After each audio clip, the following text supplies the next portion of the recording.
Oui, Roman, pour bien comprendre les actions mises en place dans la ville de Nancy pour aider les victimes, il faut donc d'abord parler de l'unité médico-judiciaire du CHRU de Nancy-Brabois. À quoi sert-elle? Comment fonctionne-t-elle? Et en quoi est-elle novatrice en matière d'aide aux victimes? On a posé ces questions à la chef du service, Élodie Marchand. Bonjour Élodie Marchand. Bonjour.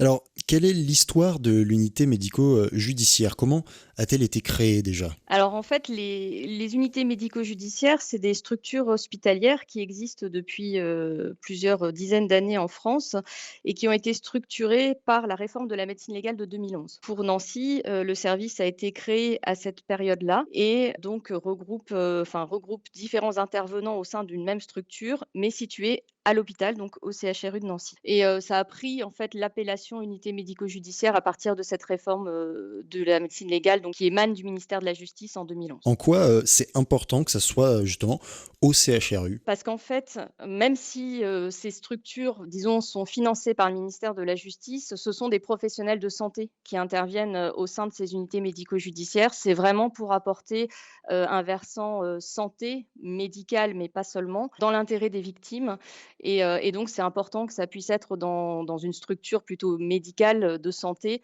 et pas au sein de tribunaux judiciaires ou de commissariats, par exemple. Oui, et justement, de quoi se compose-t-elle et comment fonctionne-t-elle, cette unité médico-judiciaire? Alors, les unités médico-judiciaires, avant tout, en fait, ce sont des structures faites pour, évaluer des lésions présentées par des victimes. Donc, en premier lieu, il y a le médecin légiste qui va faire l'examen de ces victimes et établir ce qu'on appelle un certificat médical. Ensuite, on propose également des évaluations plus spécifiques des besoins, donc le plus souvent, réalisées par une infirmière, donc qui va se former, à la prise en charge des victimes et on a la possibilité également, dans notre structure, d'avoir un accompagnement psychologique, hein, donc des psychologues qui sont spécialisés en psychotraumatisme et qui vont pouvoir, apporter du soin sur ces conséquences psychologiques des violences. Comment, on accueille les enfants et les familles? Ça doit être, assez, dur au final. Pour les enfants et les familles, tout dépend aussi du type de violence. Donc on a les violences, on va dire un petit peu, parcours classique de l'unité médico-judiciaire. Donc c'est, que ce soit des enfants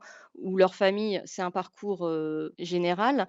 Mais on a également, une structure très spécialisée, qui a pris le nom lors de sa création de la salle d'audition Mélanie, qui est pour les mineurs victimes d'agressions sexuelles. Et dans ce cadre-là, on a créé un parcours spécifique avec, l'accueil de l'enfant et de son entourage. Pour l'enfant, on a un fil rouge qui est l'infirmière qui va l'accompagner en fait tout au long de la procédure au sein de l'unité médico-judiciaire. Et pour les familles, on a un accompagnement en binôme d'une de nos psychologues et on a la chance également d'avoir une juriste de l'association France Victimes 54 qui interviennent un petit peu pour évaluer les besoins de l'entourage et de l'enfant. Et en Meurthe-et-Moselle, est-ce qu'on a, beaucoup de violences, répertoriées? J'avoue que je n'ai pas réellement, moi, les chiffres en tête, sur, la Meurthe-et-Moselle, mais effectivement, il y a quand même un grand nombre de violences, hein, qui existent, hein, comme un petit peu partout. Ce qui est intéressant de voir, c'est qu'en tout cas, nous, au niveau de notre structure, on a noté une augmentation du nombre de victimes qu'on prend en charge, puisque pour donner un peu une idée générale, lors de la création, de la structuration de l'UMJ,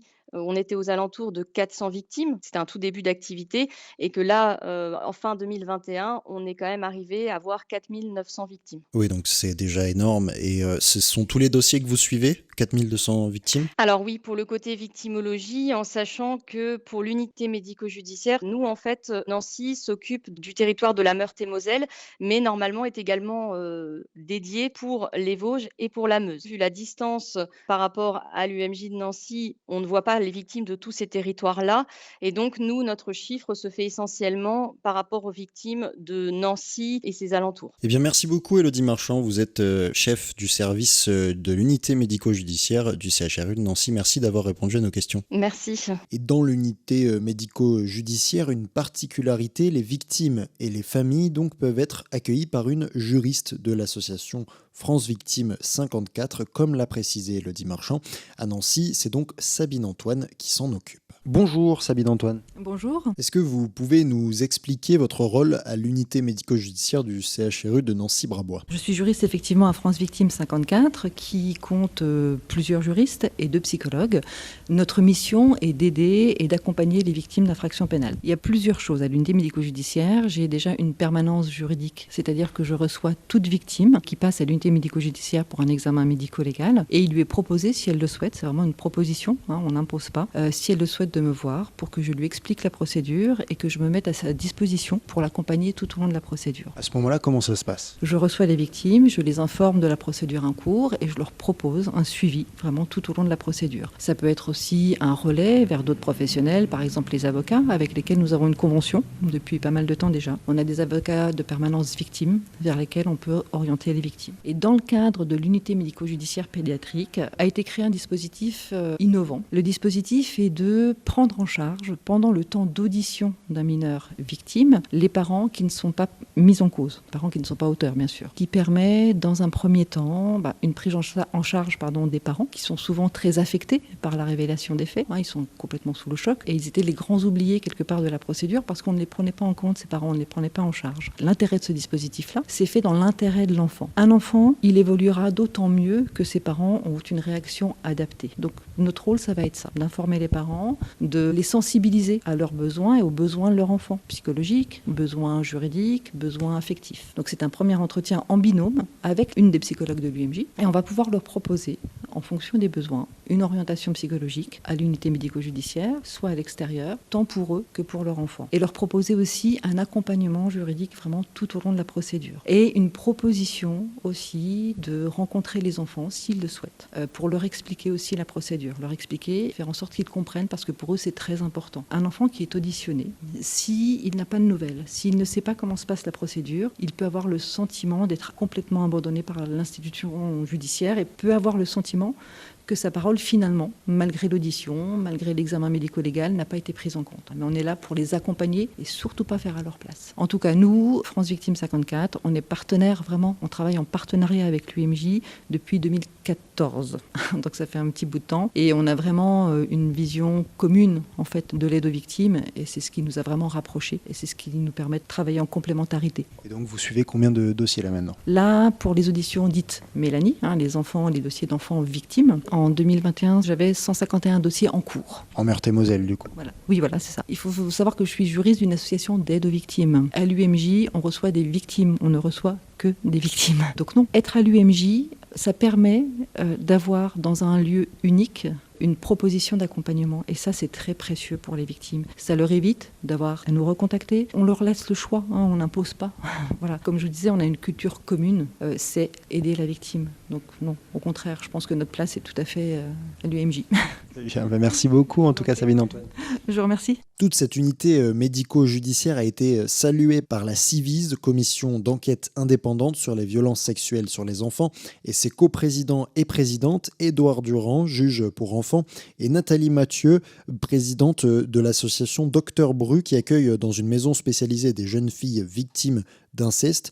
Ils rendront compte de ce dispositif au gouvernement et nous avons pu les rencontrer. Bonjour Édouard Durand. Bonjour. Est-ce que vous pouvez nous rappeler l'objectif de la Civise et pourquoi elle a été créée concrètement? La Civise a été créée dans le sillage de la commission indépendante sur les violences sexuelles dans l'Église de France et l'État a pris l'initiative de créer une commission dans le même esprit sur l'ensemble des violences sexuelles faites aux enfants et notamment l'inceste. Nous avons été désignés le 23 janvier, Nathalie Mathieu et moi, pour présider cette commission dans 2 objectifs principaux. Le premier, c'est offrir un espace de parole pour toutes les femmes et les hommes qui, dans leur enfance, ont été victimes de violences sexuelles. 5,5 millions de personnes adultes dans notre pays ont été victimes de violences sexuelles dans l'enfance.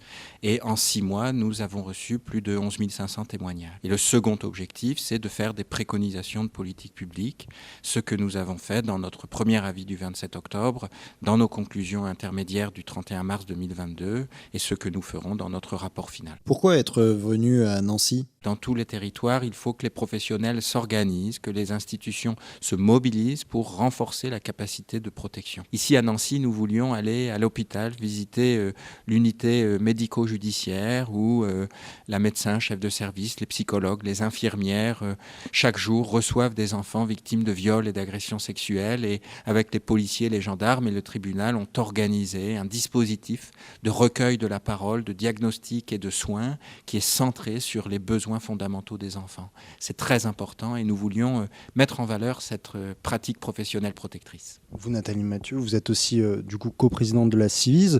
Est-ce que vous pouvez nous parler un peu plus amplement de cette unité médico-judiciaire ? Il y en a plusieurs en France, il me semble. Mais oui, il y en a un certain nombre en France. Elles sont toujours rattachées à un hôpital parce qu'elles font partie de la procédure judiciaire qui va servir ensuite à instruire la plainte déposée concernant les violences vécues par l'enfant. Et donc, il est nécessaire de recueillir son témoignage de la façon la plus fiable possible, puisque ça sera ensuite une pièce judiciaire, et puis de procéder à un examen médical qui vient soit corroborer des faits révélés par l'enfant, soit montrer un certain nombre de choses concernant le corps de l'enfant. Quels autres types d'actions sont disponibles en France ? Vous avez vu quoi d'autre dans les autres villes de France comme actions qui ont attiré votre œil au niveau de cette protection de l'enfance ?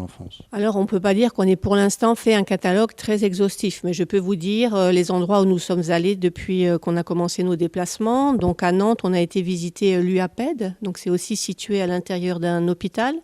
C'est l'unité pédiatrique d'accueil de l'enfant en danger. Donc, c'est plus médical que l'UMJ puisque l'enfant est hospitalisé avec, de la même manière, des policiers, des médecins, des psychologues qui, autour de l'enfant, vont à la fois recueillir son témoignage, procéder à des examens et puis accompagner la procédure et puis recevoir les parents. C'est ce qui nous a aussi beaucoup intéressé aujourd'hui. C'est le travail particulier mené avec les parents, notamment le parent qui accompagne l'enfant. Parce qu'il y a, dans le cas d'inceste, en général, un parent agresseur. Mais là, on parle du parent qui accompagne l'enfant et qui est le parent protecteur, mais qui a besoin d'être soutenu. Parce que la révélation, c'est une déflagration dans la famille. Les parents protecteurs ont besoin d'être soutenus dans cette démarche. Merci à vous deux d'avoir répondu à nos questions sur RCF. Merci. Merci beaucoup.